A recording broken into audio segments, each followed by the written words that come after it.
to Journey Through Sci-Fi. My name is James. And my name is Matt. And on today's episode of the podcast, we are looking at the theme of growing old gracefully. And both myself and Matt are definitely growing old gracefully, I would say. Would you agree, Matt? Yeah, I'm not growing old. I'm still young and vibrant, James. I don't know what you're talking about. Well, that's lovely for you, Matt. Well, that is today's theme in the podcast. We are looking at two dystopian films once again. Today, we are looking at Zardoz from 1974 and Logan's Run from 1976. So we're back in the 70s. Yeah, back in the 70s for two undeniable cult classics. I'm really, really excited to talk to you about both of these films, James. Shall we get straight into it? Because I want to talk about Zardoz very much. Yeah, I think we do. I'm going to get into my red pants and get ready to chat Zardoz with you now.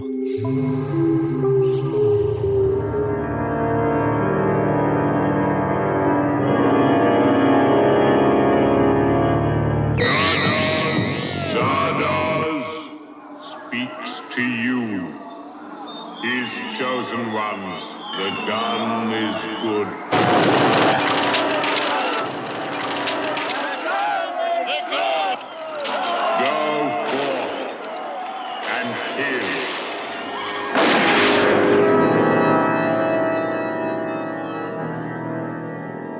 Who came here in the stone head? I don't know. It is the only path and passage into the vortex. You will show me how you come to be here.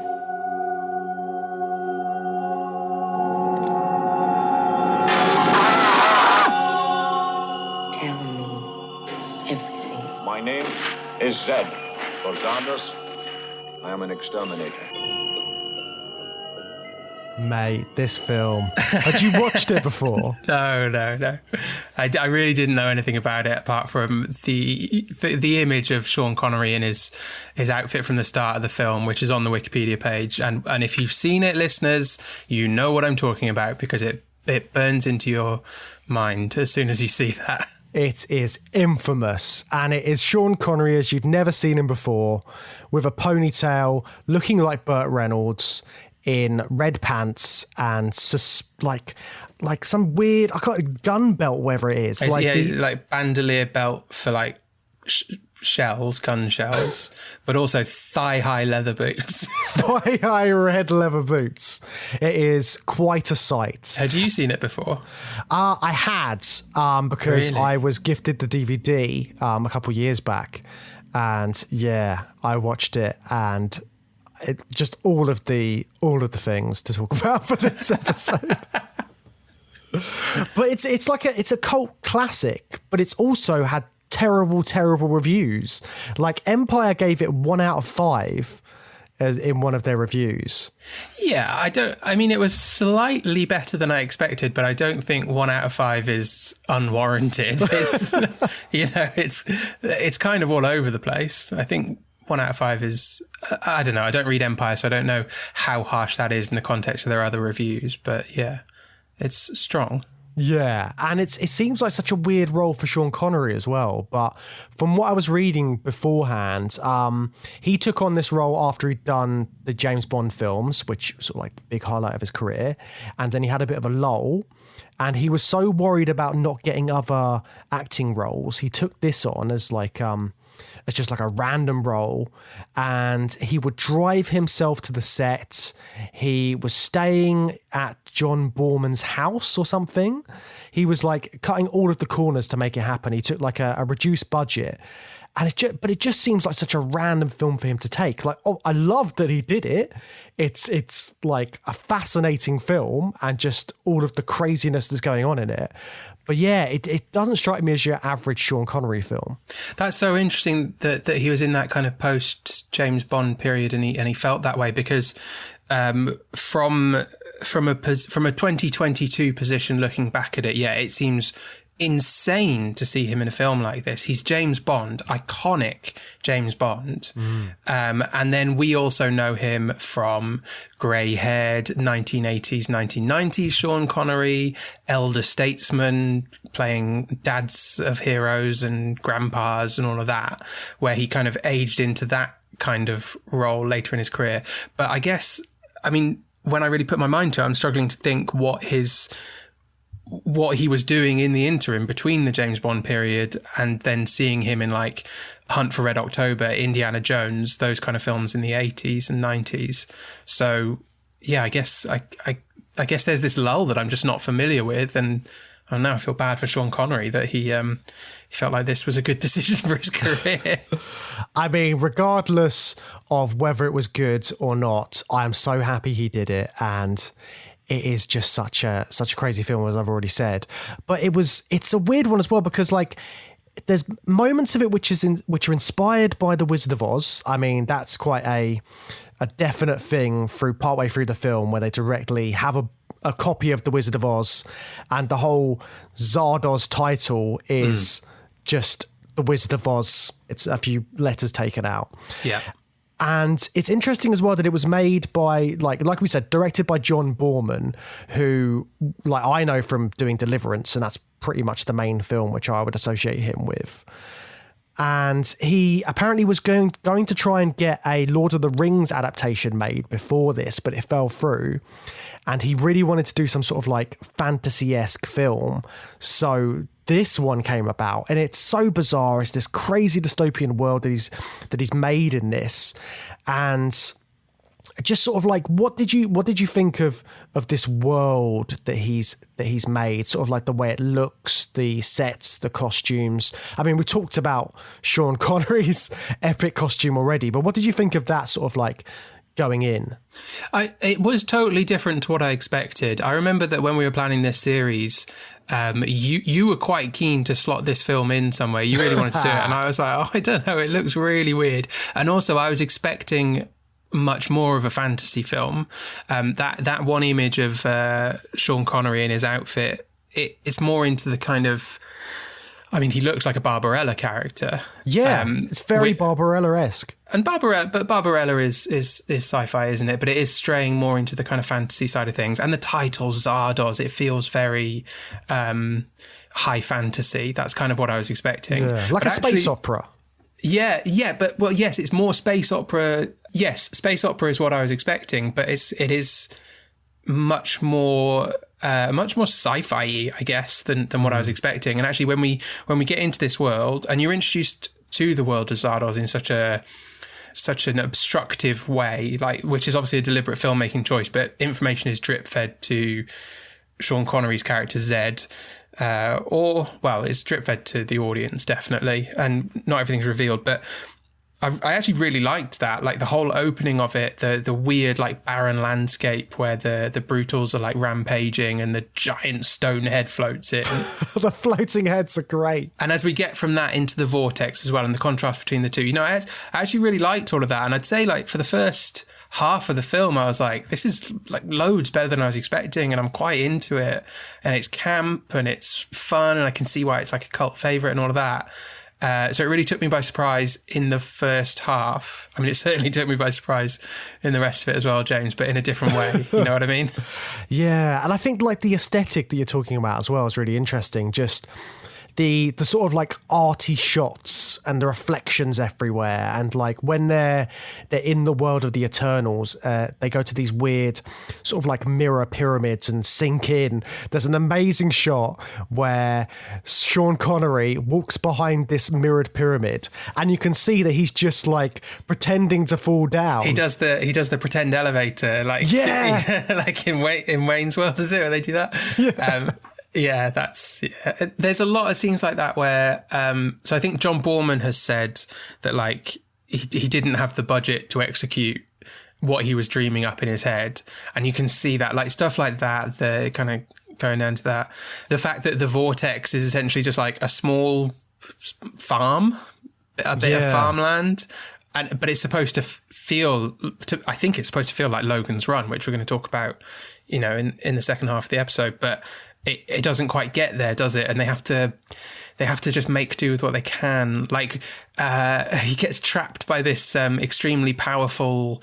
He gets encased in something that's been holding the plants towards the end of the film, and they're all screaming, "It's unbreakable!" And he punches through it, but what he's actually punching through is a sheet of clear plastic. there's lots of stuff like that where like you can get a feel of the ideas that John Borman's cooking up in his brain, but he can't execute them with the money that he's got. Yeah. And I feel like there's lots of exposition all over the place, that trying to say a lot but not really saying anything at all. And that's throughout the film. And like I mean, what are some examples just of that? Everything, like even right from the jump, when you've got Zardoz's floating head, or Arthur Frayne, whatever his character is, and he's just saying this absolute rubbish. And he's like trying to explain what's happening in this world before it's even happened. And they've got the kind of like Star Wars-esque intro where it's setting up the scene as well, hasn't it? I think it's got like writing comes up as all sort of sci-fi exposition kind of has. They've got that kind of thing. Yeah, the Arthur Frayne intro is just mad, isn't it? Because he's breaking the fourth wall and saying that he knows he's a character in a work of fiction, and then asking the audience if they know if they're a character in a work of fiction, which is not a theme of the film, I don't think. No. Like, that's not really what it's about. That none of that breaking the fourth wall stuff comes back, and Arthur Frayne doesn't break the fourth wall again through the film. So I don't understand why it's there, and it feels like it was tacked on to explain as a explainer. Like a lot of those, we've talked about the text on screen in all these dystopian films. It's incredibly common in dystopias because it's really useful to just get the audience up to speed with how the dystopia came to be.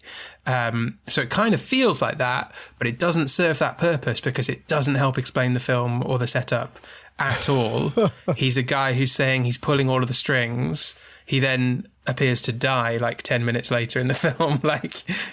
It's just a series of incredibly bizarre choices in this film. Yeah, and I mean the dialogue as well. Like we talked, like just talking about that, the exposition, but it's got some amazing dialogue in it. I mean, one of the opening things that the big head of Zardoz says is, "The penis is evil. The penis shoots seed and makes new life to poison the earth with a plague of men, as once it was."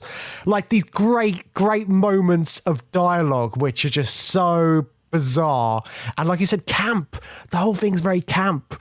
But like, were there any moments like any sort of like dialogue things that stuck in your head? I mean, there's lots of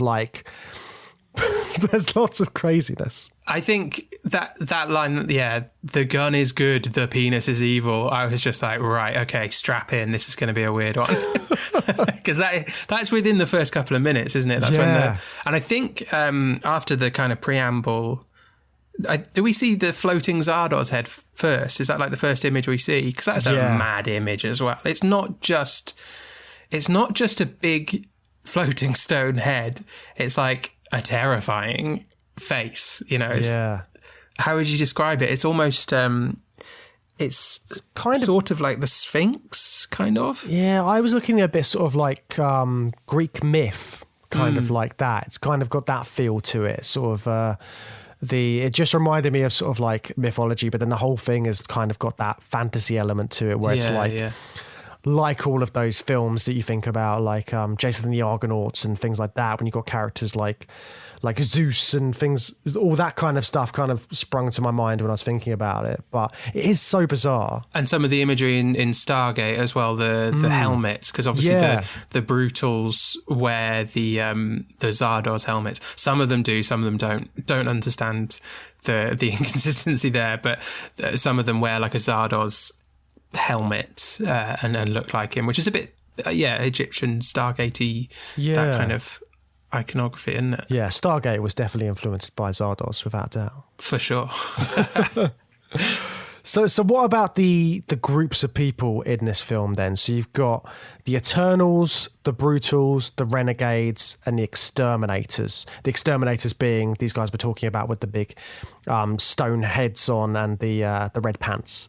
But they are also Brutals, aren't they? It took me a while to understand what was going on there. They're so Zardoz is elevating some of the Brutals to be Exterminators to kill the other Brutals, and it's just a general sort of population control out in the what they call the Outlands, the sort of dangerous area. It's interesting, isn't it? Because like we've actually seen quite a few dystopias where there's this walled off enclosure and then outside there's some dangerous territory. But I think this might be the first time we've looked at one where we start in the outside and we work our way in to where the kind of dystopia exists. And it's a very chaotic way to start a film. But it's definitely something I really enjoyed about the opening of the film because it's so mad and weird. It's actually quite fun to go on that journey with Zed in his underpants. Yeah, you just don't know what's going on because you're shown all these bizarre moments with Zed beforehand. You can't quite make sense of it. And then, yeah, when he finally enters this quote-unquote dystopian society in the vortex, then you meet the Eternals, don't you? So like the Brutals are the people who are outside, who are living in the Outlands, and then the Eternals are these well-to-do people living in this society where they never grow old, and they just sort of like do what they want as well, don't they? And they're kind of like, they're custodians of the past, I think they refer to themselves as. So they're like, they've got all of these warehouses full of old art and stuff from the world and statues and books, and they're kind of like preserving the past, but then they've also, that you will find out later, they've been to space and they've done this and that with these sort of immortal lives that they've led. And I think it's just a very interesting look at the authority in this dystopian world as well, because they are the people in charge, aren't they? Like the Eternals. Yeah, they're in charge, and they've got this custodial role, custodians of the past for an unknown future. But there doesn't seem to be a definitive authority. They're a collective authority, and they vote on everything. They're completely democratic, it seems. But it does mean that no one seems to agree quite on how to do things. Like Friend, who's the blonde guy who kind of takes possession of Zed, or takes half possession of Zed in the vortex. He's got some sort of custodial role over statues of deities. He's got a kind of like he's like a scholar of religion is kind of his role in their society. But he also just doesn't really care about it, and they're in like slight disrepair, and it's just a bit of a dive in his little underground cellar full of statues. So, whereas you've got May, who's a sort of scientific researcher and wants to do all these experiments on Zed. She's quite proactive and taking her job quite seriously, whereas Friend doesn't seem to care too much, and he's got his own ideas, and he wants to do his own thing. But also May's got some plot to like create children, which they don't have any of. So they've all just got there's no definitive authority over what they should be doing. They've been alive for 200 years, and they're all free to sort of do as they wish without much oversight from each other or any one figure, it seems. Yeah, and because they've been alive for so long, they've kind of lost touch with their humanity, haven't they? And that's sort of like one of the key themes of the film. These eternal beings trying to make sense of their world through meeting this brutal who's just stumbled into the vortex. I mean, even just the way that Zed stumbles in, he ends up in some random house and he's looking around, and it looks just like your average house. There's nothing sort of like overly sci-fi-esque about it, other than a few sort of like decorations. And they've got like a picture of evolution, and then they've sort of got the evolution that got them to being Eternals. And it seems like a massive jump. It's kind of like from cavemen to Eternals all of a sudden. Yeah. And it's just like, even just that introduction to the world is so strange. And then he grabs a ring, and then it's like projecting stuff, and he doesn't know what's going on. You don't know who this guy is at this point. He's just stumbled in, and then all of a sudden he's sort of in this world with these crazy Eternals.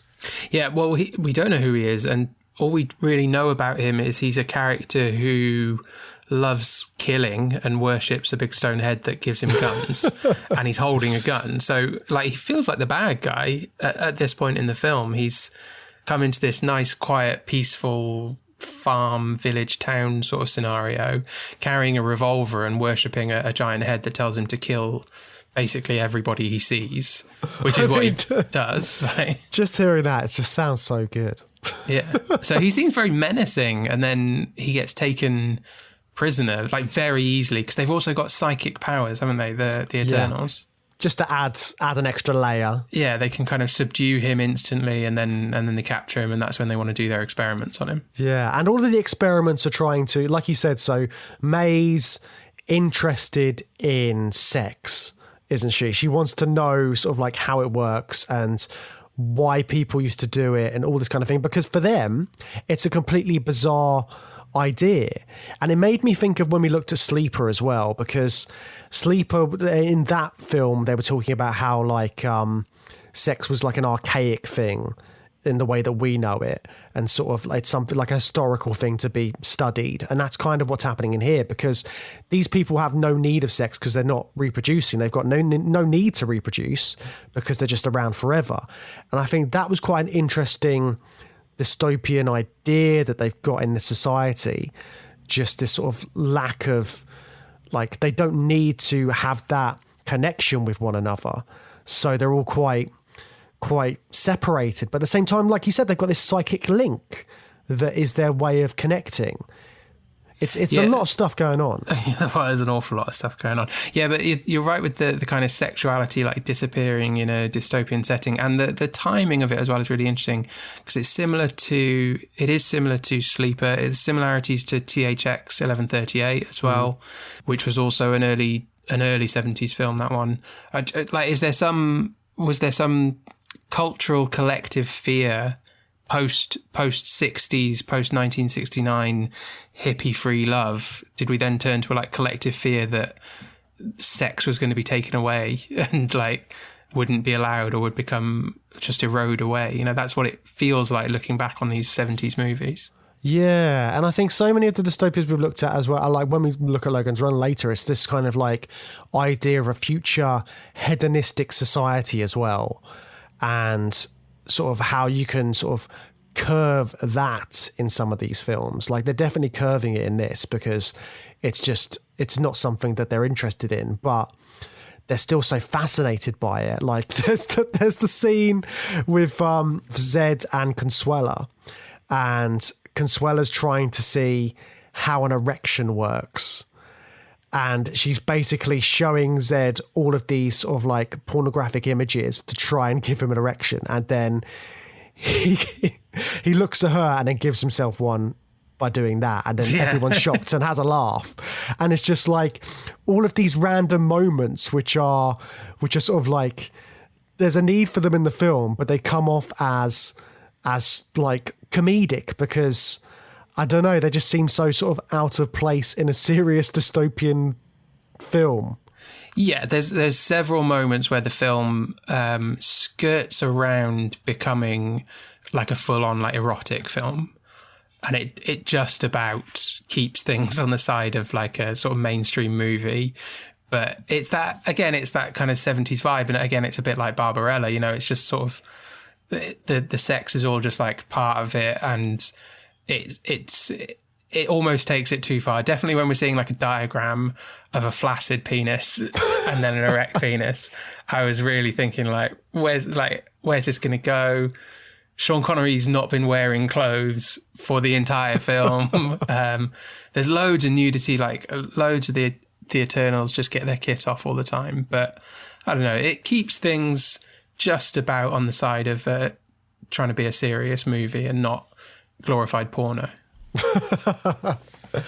Yeah, it's a strange Every mix, society isn't it? had an elaborate subculture devoted to erotic stimulation. But nobody could quite determine how this becomes this. Sexuality declined, probably because we no longer needed to procreate. Eternals soon discovered that erection was impossible to achieve. The gun is good. The gun is good! The penis is evil. The penis shoots seeds and makes new life to poison the earth with a plague of men, as once it was. Going back to the Eternals and sort of like the fact that they are immortal, I found it really interesting that because of that, their only punishment is to age people. And they're still immortal, they're still going to live forever, but they just get older so that they're no longer like youthful as they were before. And I think there's something about sort of ageism in that as well, and that sort of the view that the film is taking about, like, if you grow old, then you are being punished in this world. I don't know quite what it's getting at, but I felt like there was something in that. And I mean, obviously the theme of today's episode is growing old gracefully, and they're not allowed to grow old gracefully, are they? They're forced into it. Well, yeah, they have neither grown old gracefully in the 200 years they've been alive, and nor are they able to grow old gracefully, because aging is only used as a punishment. I didn't think it was ageist. I actually thought that was one of the more interesting concepts, or just quite a nice dystopian concept, because it just makes sense. If you're immortal and the tabernacle, you can die, but the tabernacle reconstructs your body with all your memories intact, so you just come back to life.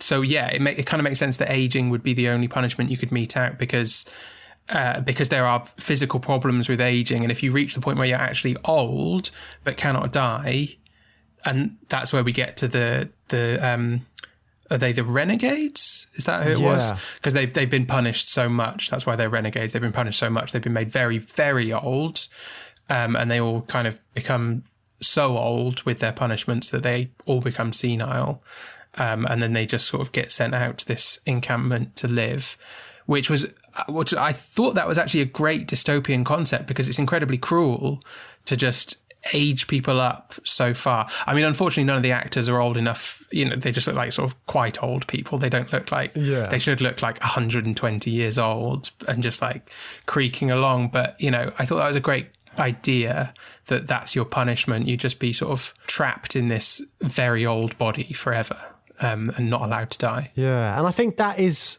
the reason I sort of saw some element of ageism in there. Just the fact they are sort of like sectioned off into this one little house where they're all made to live, and that's their only place that they're allowed in this society.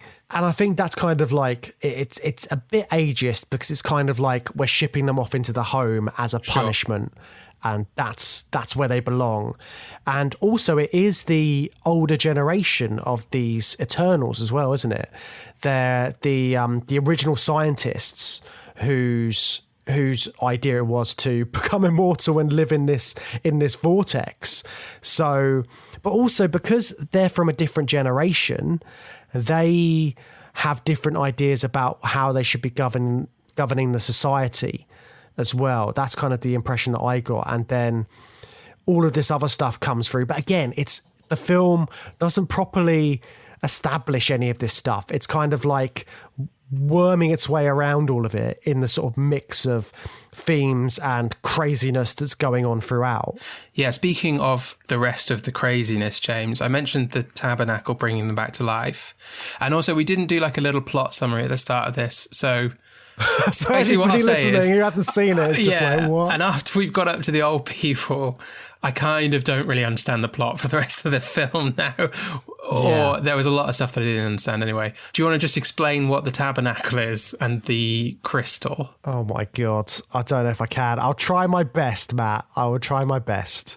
So I think the tabernacle is something to do with the fact that the reason that they're all immortal is because they're given a crystal in their heads, which is supposed to be their third eye. So they're implanted with a crystal, and then somehow that feeds back to this crystal, which is creating this barrier around the vortex. And then the whole thing that you said a minute ago about them being reborn if they do die, I did not get that element of the film. It's like this tabernacle is basically like this. I mean, it's a fun word to say, but it's also just this magical thing that is allowing them to be in this world, in this sort of like this vortex, this dome that they're living in, I think. So the tabernacle is the sort of the thing that the older generation created to give them immortality. The crystal from the crystal maze. Yes, yeah, the big chunky maze crystal. But then it also seems to be it has its own consciousness. It's independently self-aware because it's talking to Zed by the end of the movie. So I guess when I said there's no definitive authority, that's the closest thing to definitive authority, but it's just not, it doesn't really exercise its authority on the Eternals. They're free to do as they please, but it is sort of behind the scenes in a Wizard of Oz way, I guess, a little bit, isn't it? Yeah. And of course, the other character who is like that is Arthur Frayne, who is Zardoz. He's the voice behind the stone head. And he's pulling strings as well, isn't he? Because he's like orchestrating this entire scenario where the Zed becomes the savior of the Eternals and allows them to escape their eternal bondage of living forever. Because living forever has really changed them as well, because they've also got is it the apathetics that are living in society? Another class of people. And another really cool sci-fi concept, I thought. But again, confusing and not fleshed out, because there's a sort of disease just making its way through the population. But then is it implied later that it's sort of it's just a natural thing that is happening to all of them given enough time, that they have literally just lost any lust for life? They think it's a disease, but I don't know. By the end of the film, I was thinking it's actually more like this is a natural state of affairs for the Eternals. They just get super bored, I would say, is the main symptom of the disease of apathy. Yeah, that sounds right to me as well. And it's kind of like, it looks like that's going to happen to all of them at some point. And they're all reacting really differently to just living forever. And I think one of the other interesting characters along with that is Consuela, because she's kind of like this villain of the piece for a lot of the film. Like she runs after Zed with a knife and is trying to kill him for a lot of the second half of the film. But she's also in love with him. Yeah. As soon as she catches up with him, she immediately falls in love with him and stops trying to kill him. No idea what was going on. Had he unlocked some internal psychic power? Great, because he's some sort of mutant that's like even more powerful than any of the Eternals. Does he do some sort of like Jedi mind trick on her? That is definitely not what it looks like happens. What it looks like happens is she just immediately changes her mind and falls in love with him. But I thought maybe something like that was supposed to be going on. Yeah, I took it more that because all of their emotions have been unlocked from sort of like being around Zed, and suddenly they're open to this whole new world. Oh, yeah. But they can't tell the difference between all these different emotions. That's why there's people having sex in the middle of the field. And then there's also people who are like, they've been like, oh, we just murdered this guy, but it was really fun. And we're also having sex now, by the way. Like all of this craziness that happens towards the end of the film where the tabernacle Zed breaks it, right? Well, James, he goes into a hall of mirrors in the center of the crystal and he shoots a reflection of himself in the heart. So I guess in a way he destroys the tabernacle. I have no idea if he destroys the tabernacle or not. I think so. It's hard to follow towards the end, isn't it? Like everything's kind of crumbling apart at the end, isn't it? I think that's because of the destruction of the tabernacle. Yeah, but I quite like that sort of anarchy that happens when everybody's just running around not knowing what the hell's going on, and then all of a sudden Zed's in a wedding dress hiding from people. It's just like, what is going on? You said something interesting though about unlocking their emotions. I think that is an interesting take that actually helps me kind of unlock a bit of understanding about the film, because he cures all the apathetics by touch. I don't understand how, but something about how raw and manly I think he is, something like that.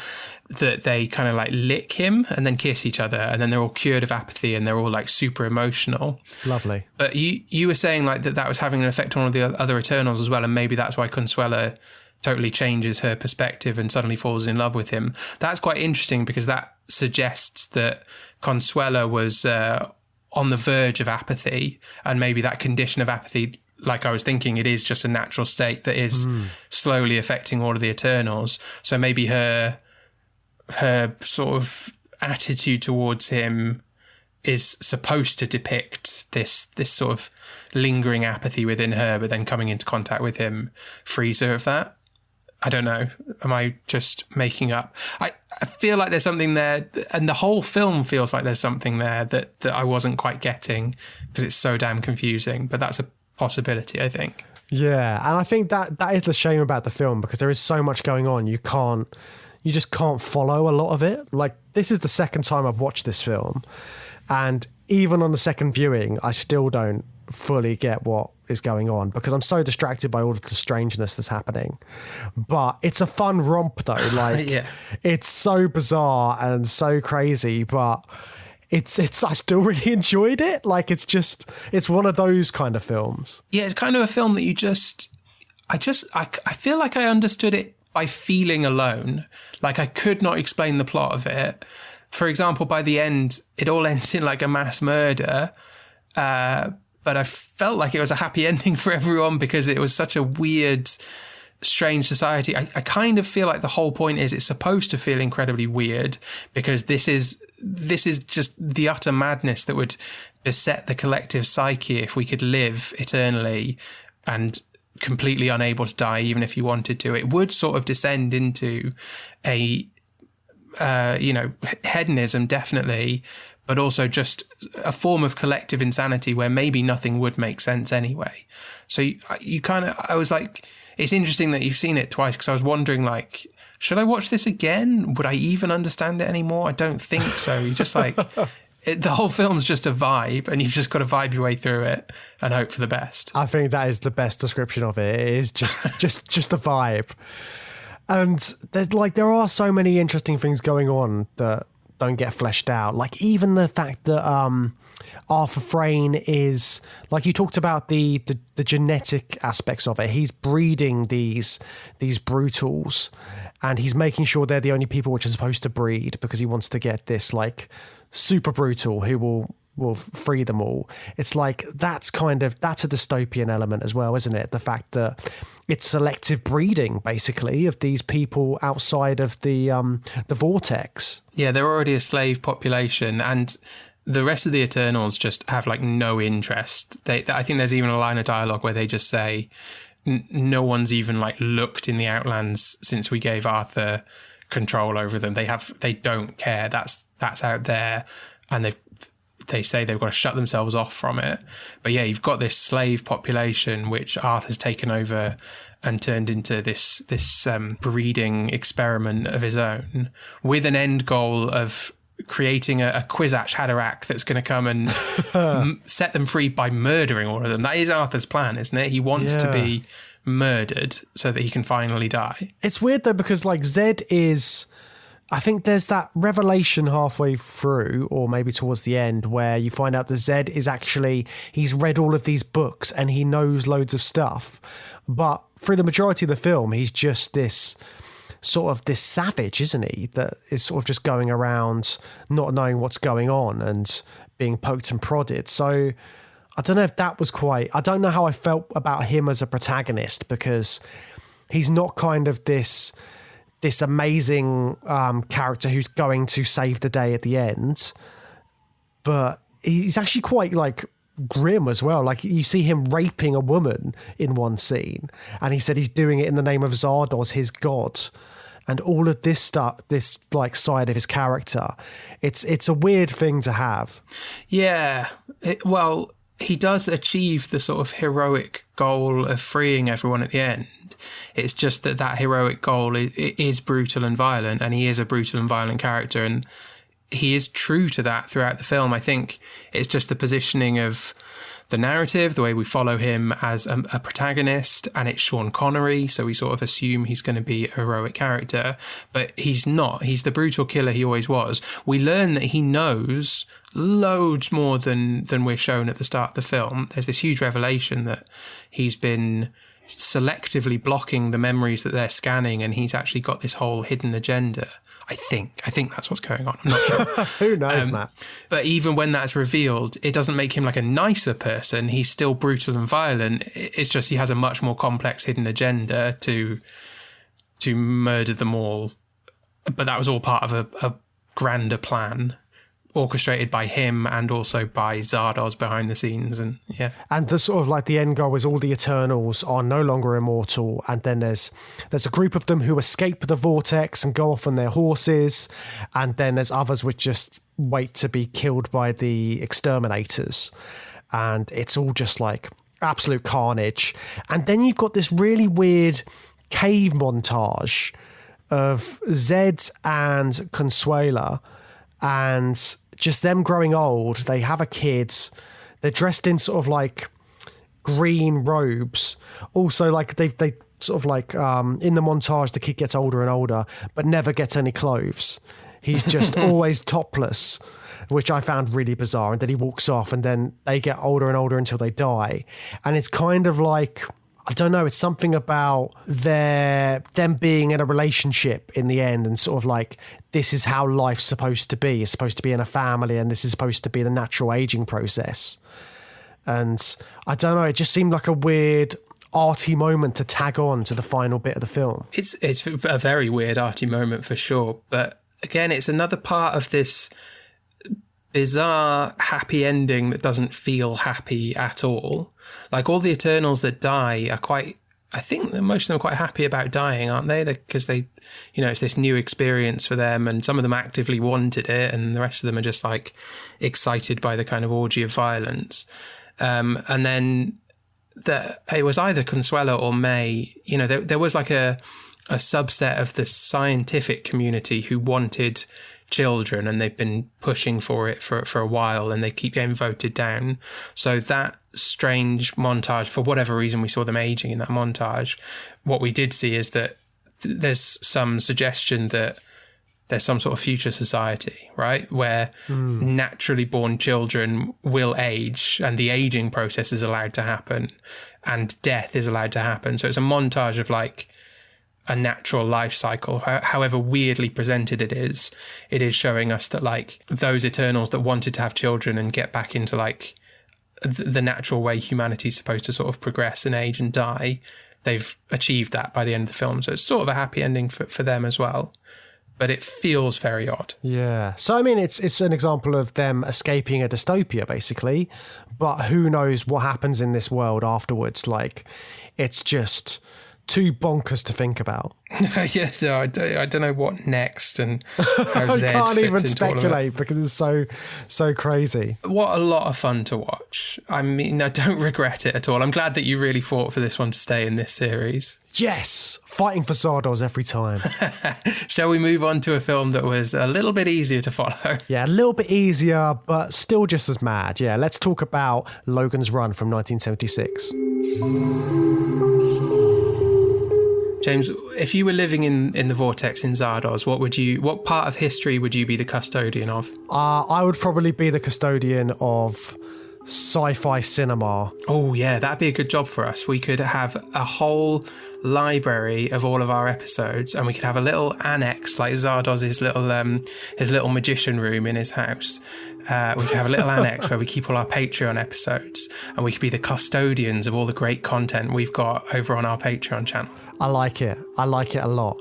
And for any listeners who want to be able to access that extra section in our library of episodes and chats about sci-fi cinema, you can head on over to our Patreon channel and join in on the fun. Yeah, head over to patreon.com/journeythroughsci-fi and you can come and browse the catalogue that we are custodians of over on Patreon. Yes, but for now, I've got to run. I've got a Logan's Run.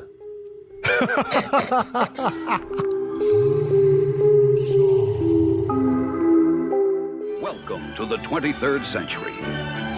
The perfect world of total pleasure. Imagine a world in which you need never be alone. You touch a switch, turn a dial, and the perfect lover steps into your arms. Every pleasure is yours to experience. Runner! There's just one catch. When the tiny crystal in the palm of your hand flashes its final message, your time is up. Michael York is Logan. Run, Logan! Policeman in a perfect world. No! Trained to track down runners. Run, Logan! Until he is forced to run himself.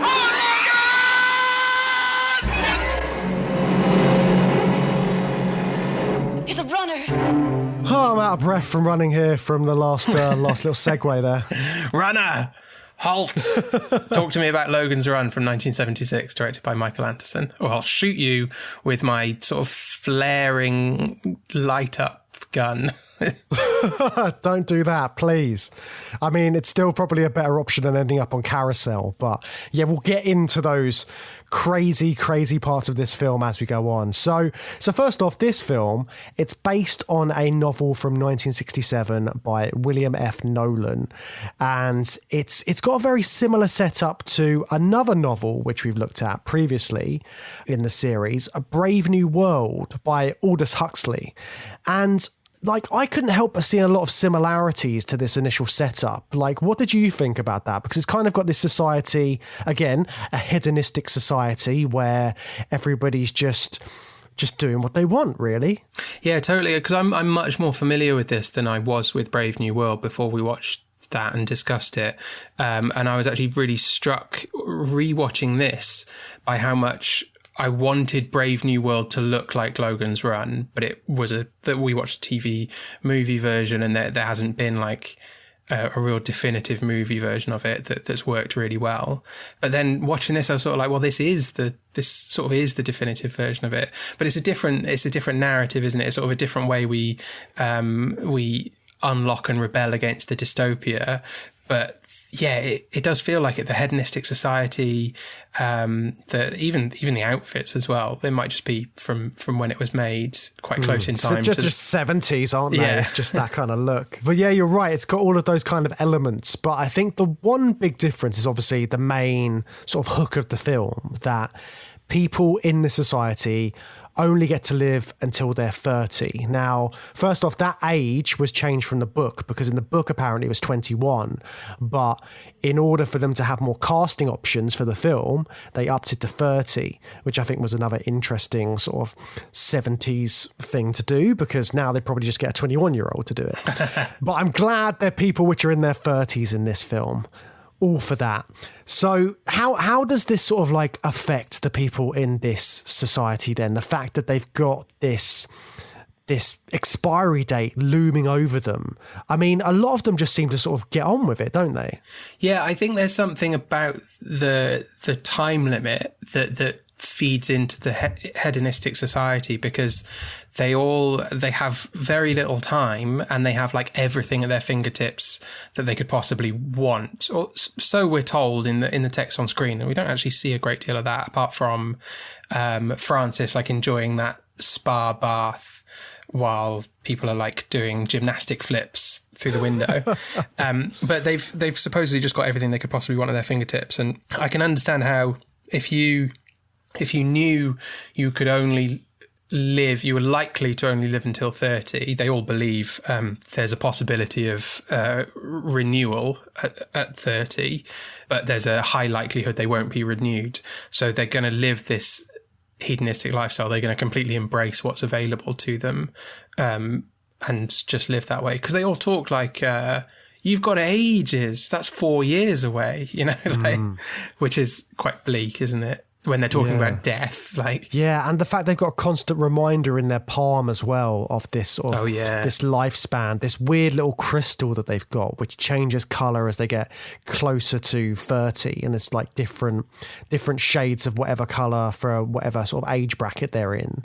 So also that means that everybody can identify how much longer people have, because they're oh, you've got this amount of time based on the colour of your crystal, it seems. And the colour of their clothes, I think. Don't they all wear... So there's yellows, which are the youngest people. Jessica's a green, which is the middle.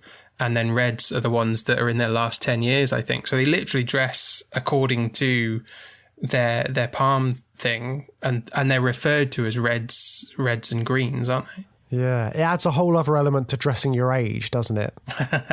Yeah, you haven't got a choice in Logan's Run, it seems. Yeah, you have to be in your certain colour.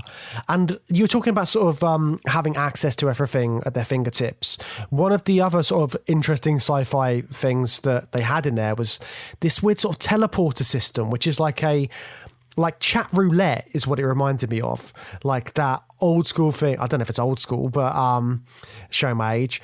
It's well, you know, you could do those video chats, and it would just be like you'd get connected to anybody in the world, and it's kind of like a chat roulette, but with actually a transporter from Star Trek, where you get to have that person there, and then you might end up having sex with them, or you probably will, because that's what they're for. Sex with them, James. Yeah. And I mean, just like chat roulette, where everybody was getting their genitals out on these weird chats.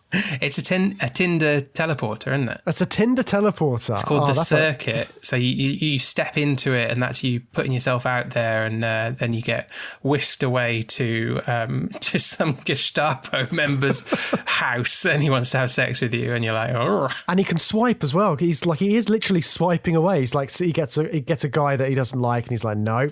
I like the guy's face there. The guy's like, Are you sure? And then he gets there. Because when Jessica pops up, she's like, oh, I was just bored or something, or just like, oh, I just thought I'd do this for fun. I don't really want to do anything. And it is a lot like dating apps. Like, you get people on dating apps who sort of like don't want to chat, or are just doing it as a game. So yeah, that's a bit prescient, isn't it? That is prescient, but I think it's more her reaction to Logan, isn't it? She didn't expect to end up in the room with a Sandman, and she has like a serious problem with Sandmen. That's what the issue is. Yeah, and Sandmen being the people which chase the runners after they sort of like try and escape from being executed at 30 in this crazy ritual called carousel, where they're all running around in a circle and then flying up in the air dressed in crazy suits. We'll definitely get onto that, the carousel, but it's interesting that they're called Sandmen, isn't it? This, because like the Sandman brings about sleep, doesn't he? It's like a mythical folklore character, as I understand it, and he comes and he causes you to fall asleep. But I think but not in a scary way, I think, or is it a scary thing? I'm not sure, but obviously they're very threatening in Logan's Run, aren't they? Like, it's well, it had a more direct reference in the novel apparently, because they didn't have carousel, they didn't have this idea there. In the novel, they went to this place called the Sleep Shop, and they were literally put to sleep. So that's why the Sandmen or the Sandman sort of like has more of a direct reference in that sort of sense. Okay, right. So, but so in the film, we're not being put to sleep. It's this ceremony ritual of the carousel, where everyone goes. Presumably, it's like all their 30th birthdays or something, or maybe it's like, I don't know if it's like a weekly, monthly thing or whatever. But we get a big crowd going into a like Colosseum, and also a crowd as in the audience going in to watch the carousel take place. It's quite iconic, isn't it? The design of the carousel. It's very memorable. It's something that stuck with me since I was a kid, the floating up into the sky. It's so bizarre because, like you said, it's got this kind of like ritualistic aspect to it, but you don't quite know what's going on, and just the spectacle of it and the fact that the people are gathered around watching this execution, but they don't view it as an execution. They view it as like a game, and there's a chance that people will be renewed afterwards, even though none of them seem to have clocked that no one seems to have been renewed or to have escaped carousel. Yeah, I think that's one of the stranger things about the film. And it's weird because the carousel concept you said is not in the book. I feel like it would actually make more sense if everyone was 21 years old, because the kind of turnaround on population when the cutoff is 21 is so tight. Like, you're a teenager, you're not really aware of anything, then you become a young adult, and then you're dead 2 years later or whatever. You might be more inclined to not notice something like that. But yeah, it's one of the stranger things about the film is that literally no one has noticed that no one's ever been renewed. But I think it's more like it does sort of feed into the blissfully ignorant aspect of everyone in the Domed City, because Logan directly asks Francis, doesn't he, do you know anyone who's been renewed? And he's like, yeah, sure. And he's like, who? And he just changes the subject. And, you know, they don't want to think about that aspect. They want to get on with, I've got 4 years left till my palm starts flashing. I don't want to think about that, you know. I just want to have fun, basically. Capricorn 15s, born 2244. Enter the carousel. This is the time of renewal. And it's interesting to talk about sort of the blissful ignorance of it, because the idea of carousel as well was created by the author of Soylent Green, Stanley R. Greenberg, who... So for him to sort of come up with that idea, given his previous book, like Soylent Green, is all about this blissful ignorance of of not knowing where your food source is coming from. And also the idea of being put to sleep is in that. It was in the film anyway. Sort of they go to those centers and then they sort of like they pass away in this sort of peaceful manner. But it's euthanasia, isn't it? And that's what's happening in this as well. This whole carousel thing is basically people being killed. But whereas in Soylent Green, the euthanasia is kind of kept hidden from the public and off to one side. It's an option for you, but it's kind of reserved in a way. It's front and centre in society in Logan's Run. It's a celebrated event that everyone turns out for, cheering along as people are, I don't know, I don't quite know what's happening. They're just getting zapped in the sky. The audience... is shouting renew, but I don't know if they think the zapping means renewal for some of them. It's not really clear. They're just sort of enjoying the sort of chaos of it, aren't they? Yeah, it's like they don't really... It's because they're quite naive to it all as well. I think there is a naivety to the people in the society because they kind of just... They're told these certain things and they just go along with it because that's the norm and there's nothing else to do. Like... This is the way that the world works. We just accept it. But there are a few people who sort of like go against this. And we find that out later when we sort of like meet the people which are directing Logan and Jessica to Sanctuary and all this kind of stuff. But I think there's also this sense of the dangers of kind of youth worship in there as well, because everybody is being celebrated for being under 30 basically, and then as soon as you hit 30 then it's over and you're put into carousel. So this is a bit of a like, it's kind of, I feel like it contrasts Zardoz a bit in the fact that sort of like growing old was a punishment in Zardoz, whereas in this it's not even a possibility. It's kind of like, that's just not what happens. And you have to be young. And if you're young, you're enjoying life. And when you get past 30, then that's it. So I wonder what you thought about that kind of aspect of the film. There's a contrast definitely in how it's approached. But I mean, both films, being old is explicitly bad, isn't it? Like, being old is not a good thing. Yeah, but in this they have a different like ending point to it, don't they? Like later on, where we meet the 100-old man, then that kind of like viewpoint changes. But yeah, you're right. Leading up to it, like growing old is a negative. But I suppose what you were saying is it's just like not a thing, growing old, because I guess in terms of as a society, growing old is seen as a bad thing. Hence, everyone is mass euthanized at age 30. But no one seems to have an opinion on it. If you have an opinion on it, you're met with, why are you asking crazy questions like that? No one lives past 30, or, you know, it's, why are you even thinking about that? And it's the reason for this sort of like mass culling again is a dystopian reason again, isn't it? Because it says at some point that there's a lack of resources in the world. Yeah, it's overpopulation, pollution. I think that's all in the text on screen at the start, isn't it? Yeah, so that's why there's been this sort of like ritualistic killing of people over 30, because they've got to keep the population numbers down because there's not enough resources. But this sort of cycle has been going on for so long that people have forgotten why they were doing it in the first place. And I found that aspect really interesting because it even reminded me of like zero population growth, like ZPG. That's kind of got this, it had this time limit on it, didn't it? They said they were going to do it for like, 30 years. They were not going to have children. And it's kind of like, what happens after that point? And then if you forget about why you're doing these things. And Logan's Run is kind of like showing a world that has forgotten the reasons for the measures that they've implemented to try and save the planet. Yeah, but it seems like no one's got an eye on that.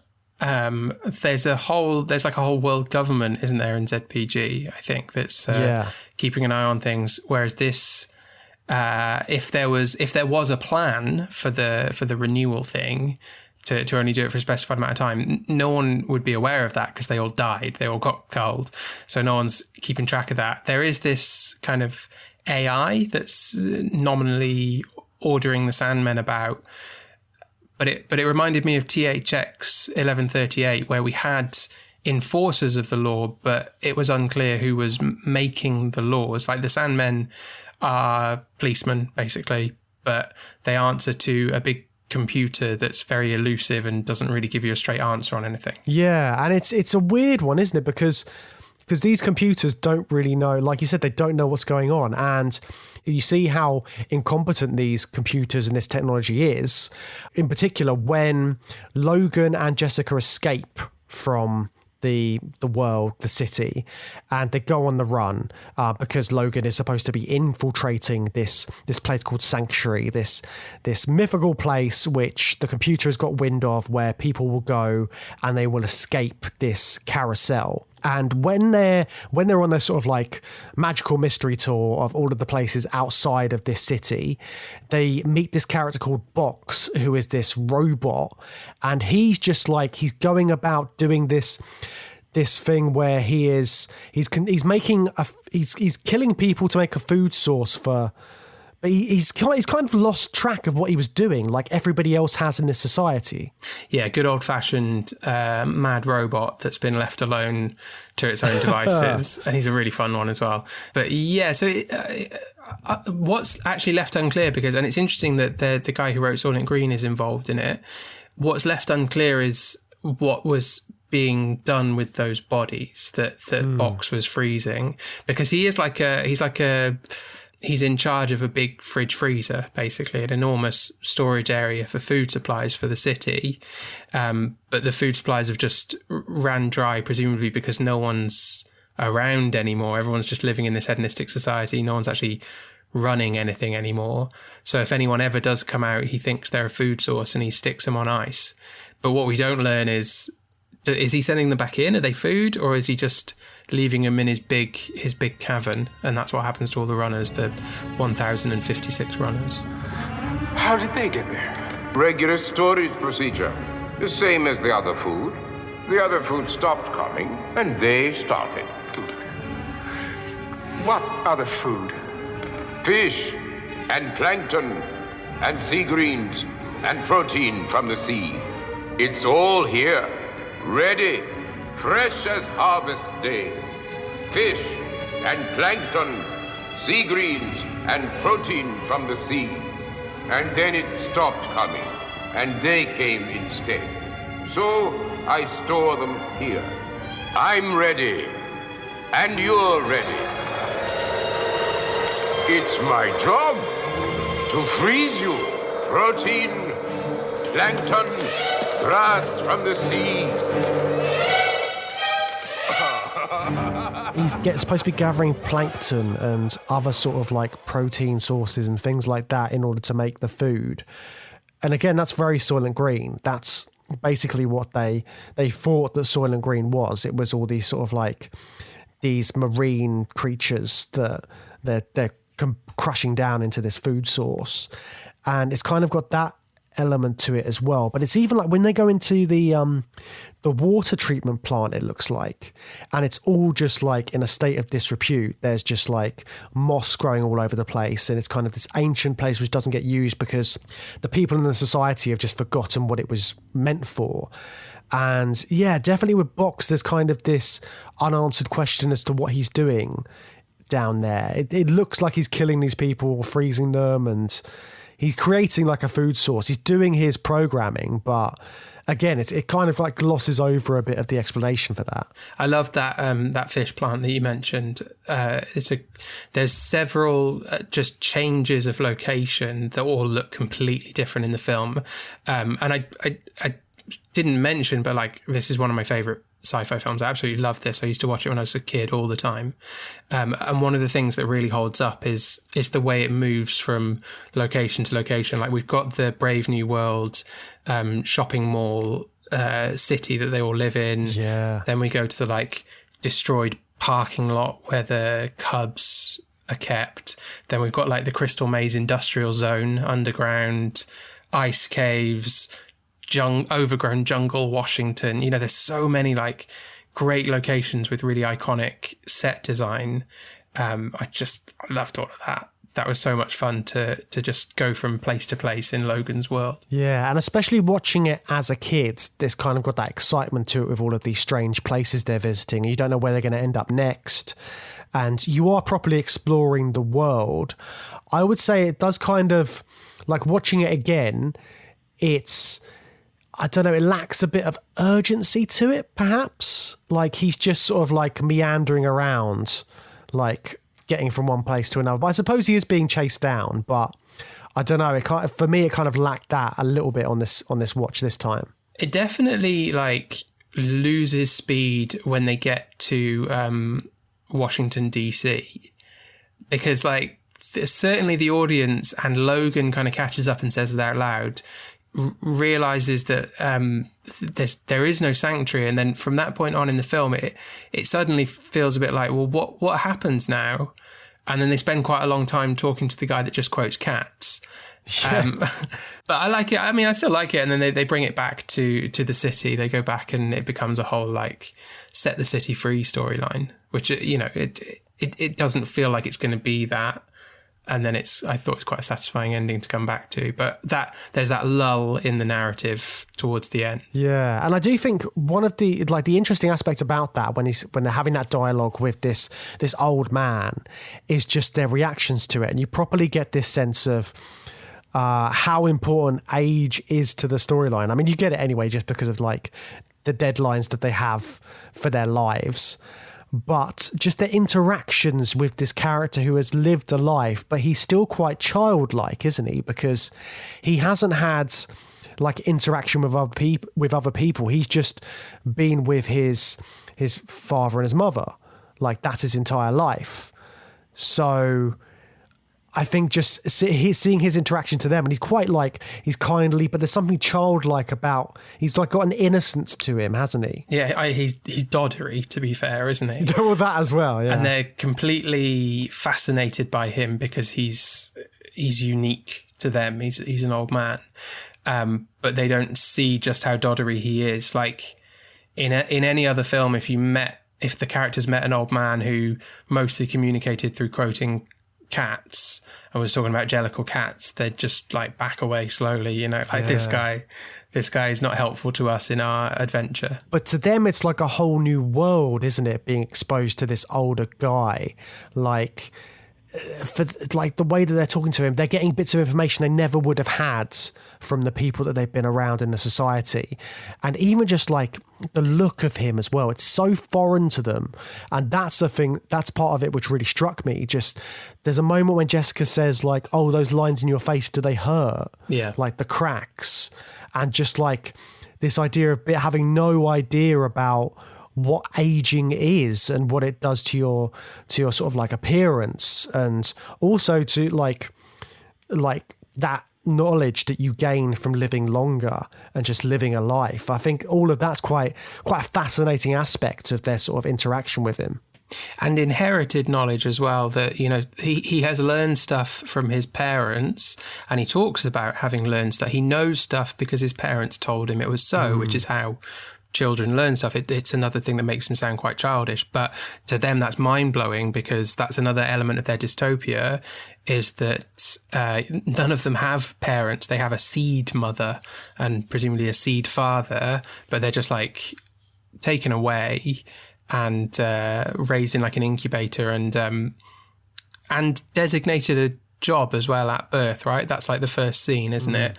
Then Logan 6 is being has been authorized to be a Sandman, but Logan 6 is a newborn baby. Like his whole life has been dictated and laid out by the dystopian society at birth. And the fact that they're numbered as well, again, it's this dehumanization, and sort of like nobody is just given a name. It's like Logan 5, and then Jessica's got a number as well. And it's all just like, they're all just cogs in this machine that is just constantly working, and they don't even know why. I don't think any of them really get the concept of dying, which is why they're not all running away. They're not all becoming runners, because they all believe that they will be reincarnated and reborn, and then they will live their lives. But then none of them question the fact that none of them seem to have those memories from their past lives or anything like that. There's something in that like they don't have empathy for one another because they don't have this strong sense of the importance of life. Yeah, they don't even really have a concept of death. And it's that blissful ignorance thing again, isn't it? Because Logan's quite offended when Jessica says that he kills people. He's like, I don't kill people, I terminate people. I'm just doing my job, just following orders, But he doesn't even like the term kill, and they don't deal with death because, you don't have to die. We will kill you. The Sandmen will kill you, but you don't even have to do that. Just go up the carousel. You might get renewed. You never know. Like, take your chances. But they're obviously like aware on the periphery that you might get renewed. Or what? There's another option there, isn't there? Like something else is happening to people on the carousel. If it's not death, what do you guys think is happening up there? I know what everyone knows. Try like hell for a no. You have the same chance as anyone else. Carousel. Look, don't you understand? It's different now because it's me. Don't go in there. You don't have to die. Well, no one has to die at 30. You can live. Live. Live and grow old. I've seen it. The film does like a really interesting job of showing different age brackets in terms of the cubs and in terms of the old man. Like they're the two ends of the spectrum. And then you've obviously got everybody else who's living in the society who are kind of like the in-between ages, leading up to 30. And sort of like towards the end, Logan and Jessica return to the city, don't they? And they bring the old man with them, but they can't get him into the city because they have to do some crazy like swimming to get in there. I didn't fully understand how they got back in, but they managed to turbine without getting annihilated by it. Yeah. Casual. It's what you do. And yes, they get there, and then they basically just they shout at all the people in Carousel and sort of give them a telling off. What did you think about sort of like their return to the city and sort of what happened after that? It's so that ended because I kind of forgot how the film plays out towards the end, but it's like that super dramatic moment where he like bursts through with his tattered clothes, yelling and pleading with the crowds to wake up and see the world for what it really is. And I think like you can actually audibly hear people chuckling, and they're just not interested at all. I thought that was a really cool moment, like just screaming like, I've seen you can grow old, you can live, and they're just like, nah. They're like, oh, don't be silly. Yeah, I'm off. Carousel's on in 10. I've got to go. That's exactly what it feels like. But then, yeah, he gets interrogated, doesn't he? He gets captured. That was really cool. What did you think of the surrogate? Yeah, the weird floating holographic heads which surround him. Were those the surrogates, right? Yeah. It's like it was such a great little like sci-fi concept just thrown in right at the end, but I loved it. Like it's I think what was happening was like some copy of his consciousness was being like downloaded, so they interrogate that instead of interrogating the man, which is really interesting. It feels unnecessary because we're outside of the hedonistic society where everyone's sort of treated with kid gloves.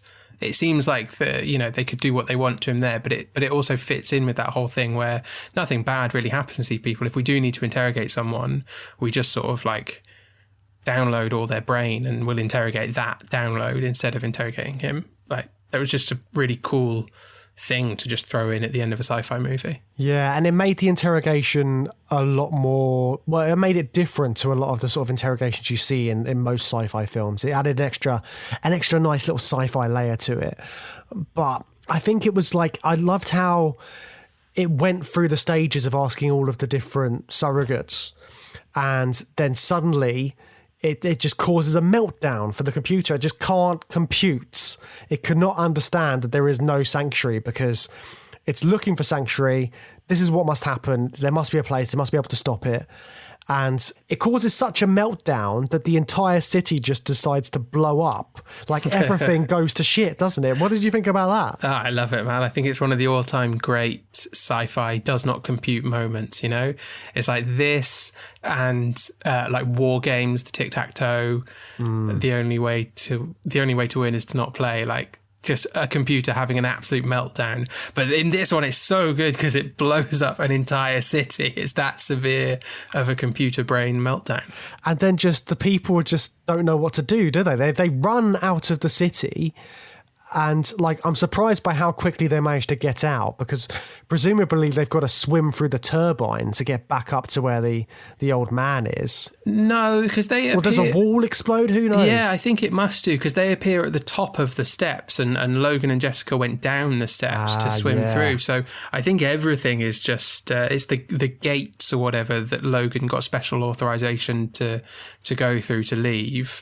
They've just been exploded, and everyone just wanders out relatively aimlessly, but luckily to Peter Ustinov, who's still chilling out in the turbine water steps. And he's just so excited to see people as well, isn't he? Like, you can see, like, even just when Jessica and Logan take him to the city, he's like, there's going to be more people that I'm going to meet. Yeah. He's visibly excited by the fact that he's going to have these different interactions with people, and just the way that the younger generation sort of like approach him with that kind of like, oh, should I be going close to him or not? And they're sort of curious, and it's just a really nice moment to kind of end with, isn't it? Just this crowd of people getting closer to this old man and suddenly having an idea that, okay, maybe we don't have to die at 30, and there is like there's life after this.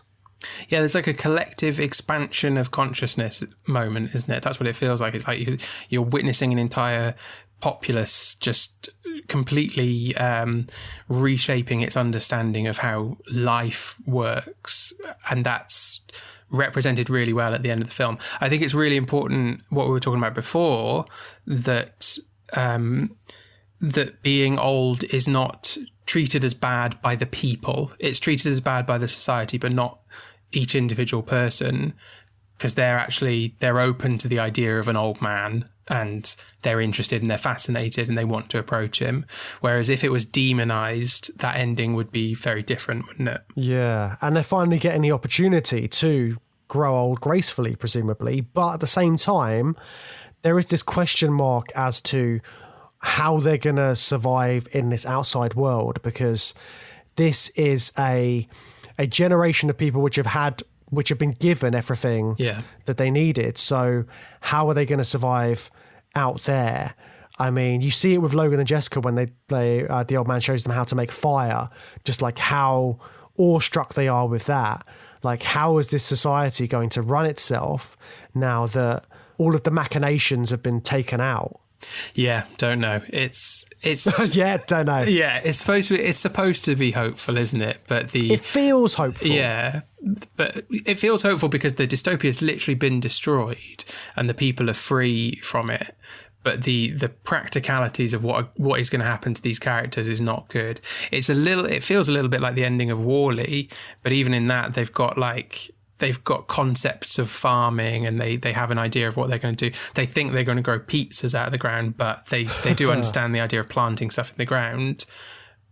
No one in Logan's Run has any idea. They don't even know why fish would be bred in a tank. Like, that's a mystery to Jessica. So you're right. It's the things might not look too good for everyone at the end of this movie.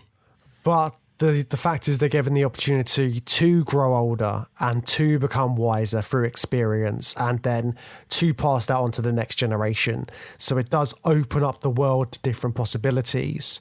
And I think that's the interesting thing about this and Zardoz. They're both sort of like, they're showing the complete destruction of a dystopia and then sort of what the society is going to do afterwards. Yeah, I think there's hope there, and it's interesting that they both of those worlds sex and reproduction has been estranged from the populace, and they're returning to what we know to be just how humans reproduce at the end of the films, or they will have to in Logan's Run. We know they're capable of it, but there won't be any incubators to stick the babies in once they're born.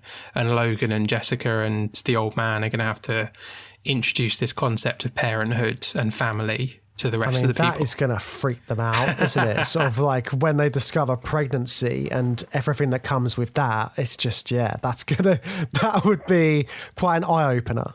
Yeah, I think, and there is scope there for interesting stories. I know there are some sequels to the book, but I don't know what they're about. I don't know where the author takes it from there, but I think it's fertile ground for storytelling, I think, after they're out of the city. Yeah, because I think the sequels to the novels there's Logan's World and there's Logan's Search.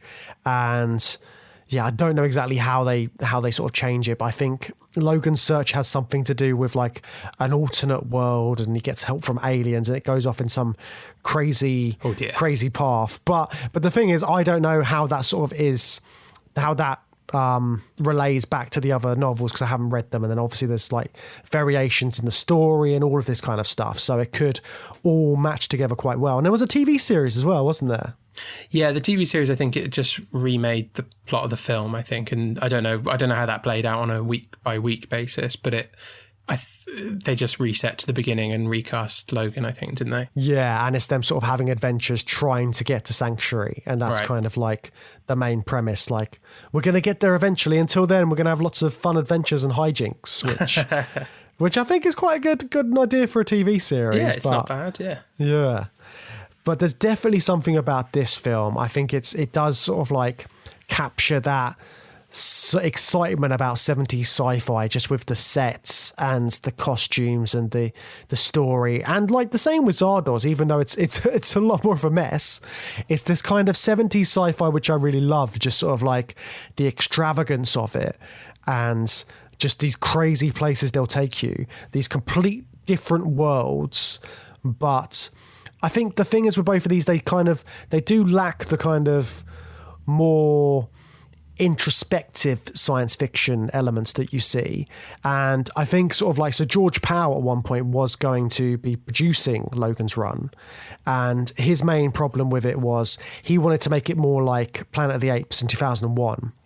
So especially with Planet of the Apes, he wanted to have it sort of like relatable to real world events of the time and a lot more in the zeitgeist. But I think it just doesn't work for this, because you need to have science fiction stories which are different, and they need to be sort of like, you can have these outlandish worlds and these sort of like crazy sets and costumes, and it's another element of sci-fi which I think is something we haven't really come across. We've come across it in the series, but it's not something I think us as sci-fi fans tend to think about sometimes, and it kind of like gets swept under the rug a bit as just like, oh, it's just silly. But there's definitely a space for it in science fiction, I feel. Oh, there's a great space in my heart for Logan's Run in particular. It's just such a nostalgic film for me. I'll be honest with you, like if I saw Zardoz at the age that I saw Logan's Run, I would probably feel the same way about Zardoz as well. There's enjoyable stuff in there, but whereas Logan's Run is kind of more of a family movie, certainly more than Zardoz, there's no way I would have had an opportunity to see Zardoz when I was like 8 or 9 years old. Yeah, that's a little bit more Caligula, isn't it, old Zardoz? Yeah. So I know you said you were feeling youthful at the beginning of the episode, Matt, but do you feel more comfortable with the idea of growing old gracefully now that we've chatted about these two films? Yeah, I've learned a lot over the course of this conversation, James.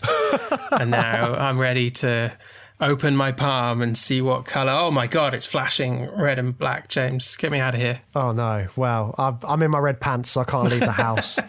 But yeah, I think it's been a lot of fun talking about these two ones, and it's been nice to go back to the 70s. I know we've jumped around in the sort of time periods, but I think it was really important to chat about these two, mainly to hear your views on Zardoz, and of course, always fun to revisit Logan's Run.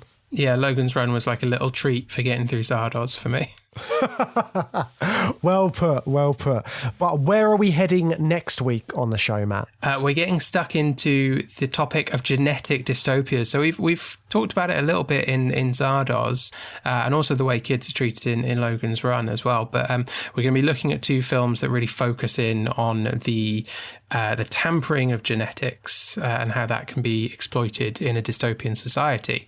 So what are the 2 films that we've got to look at next week to explore that, James? So next week, we are going to be looking at Gattaca from 1997, and we're also going to be looking at Never Let Me Go from 2010. Now, I've never seen Never Let Me Go, so I'm interested to sort of see how that works into this theme.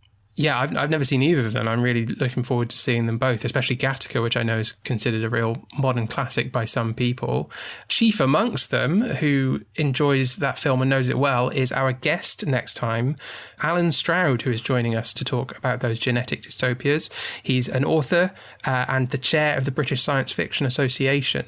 So very excited to talk to Alan and get his thoughts on those genetic dystopias. Yeah, very much looking forward to discussing both those films with Alan and watching both those films again, because I think that's going to be a pleasure. So join us for that. That's going to be a lot of fun. In the meantime, if you want to get in touch with us, you can, as always, drop us an email, journeythroughsci-fi@gmail.com, or you can come and join our Facebook discussion group and get in touch with us there. Yes, please do. And if you want access to bonus content and extra episodes, you can also find us on Patreon. So head on over there.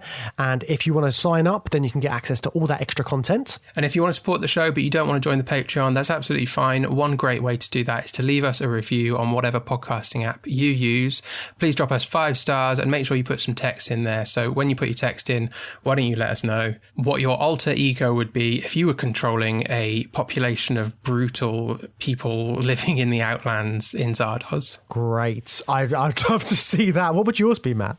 Oon. I'd take the middle of Dune. I'd take the cover of Dune with my thumb over it and I'd go by Oon. I like that. I'd probably just be Zardoz. Zardoz. That's cool. Yeah. Well, that's it for today's episode. We'll see you again soon.